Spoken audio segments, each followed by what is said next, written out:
For Iran, the calculation now is how to hit Israel in a way that shows its supporters in the region it is ready to fight Israel, but not so strong that it necessitates a direct conflict with Israel.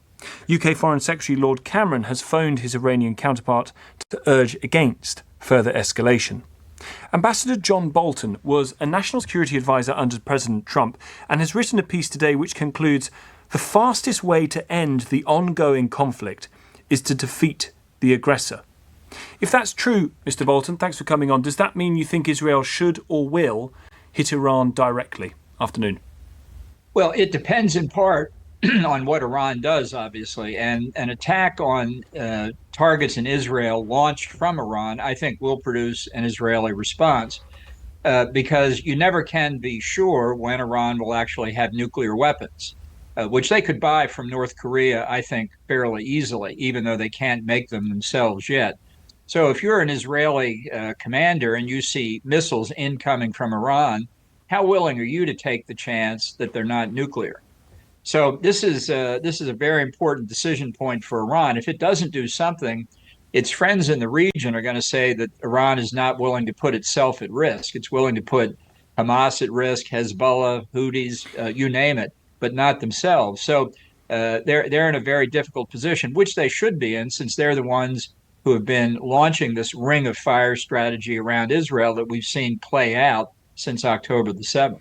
Don't you think that those regional actors, Hezbollah, the Houthis, to an extent Hamas, will also know about the tension that Iran has to deal with in not inflaming this too much?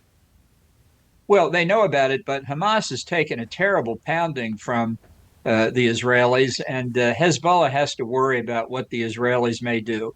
So Iran, if it wants to keep this series of terrorist proxies that it has armed, equipped, financed, and trained over many years, keep them moving in the right direction, it has to show it's willing to put some skin in the game too. Do you think Netanyahu should be prepared to strike Iran's nuclear facilities?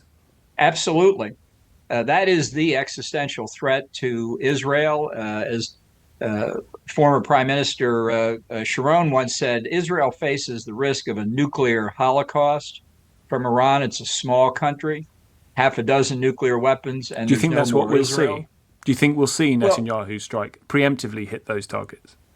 I think he's going to wait to see what Iran does. And if they attack targets in Israel, I think there will undoubtedly be Israeli retaliation. If they get Hezbollah to strike back as a surrogate for Iran, then I think the retaliation will be different. We've been hearing on LBC this afternoon from a former Defence Select Committee chair who says, in his view, a tactical nuclear weapon is going to be used in Europe in the next few years. Would you agree with that? Well, I don't know whether it will be or not. I mean, the only country that would use a tactical nuclear weapon is Russia. And at the rate we're progressing in the United States, if Donald Trump is elected president and either abandons NATO entirely or weakens it and tells the Ukrainians they're not going to get any more American military assistance, which is also a real possibility, Putin will need to use a nuclear weapon. What do you think? Trump says he has a plan that will see the war in Ukraine end within 24 hours or something.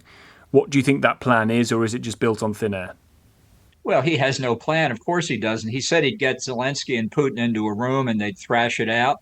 There have been leaks from his advisors who say that the plan is that he would tell Ukraine to give up Crimea and give up Donbass, which pretty well states Vladimir Putin's war aims at the moment. So you can always achieve peace by surrender.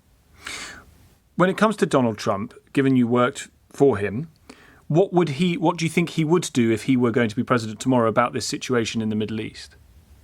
Well, of course, he has a plan for that, too, and he would bring peace to the region. I think... You say that tongue-in-cheek, do you, Ambassador? A little bit, yeah.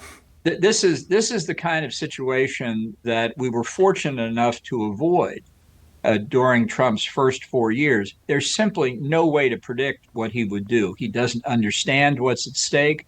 He doesn't understand the trade-offs. This is beyond his comprehension. It's not a real estate deal. So it's, I think, really impossible to predict how he would react under conditions of great stress and great uncertainty. What was his relationship like with Netanyahu as you saw it? It was not as good as many people think. And I think that those who believe that if Trump were reelected, he would be a strong supporter of Israel, as he generally was in the first term, may well be mistaken.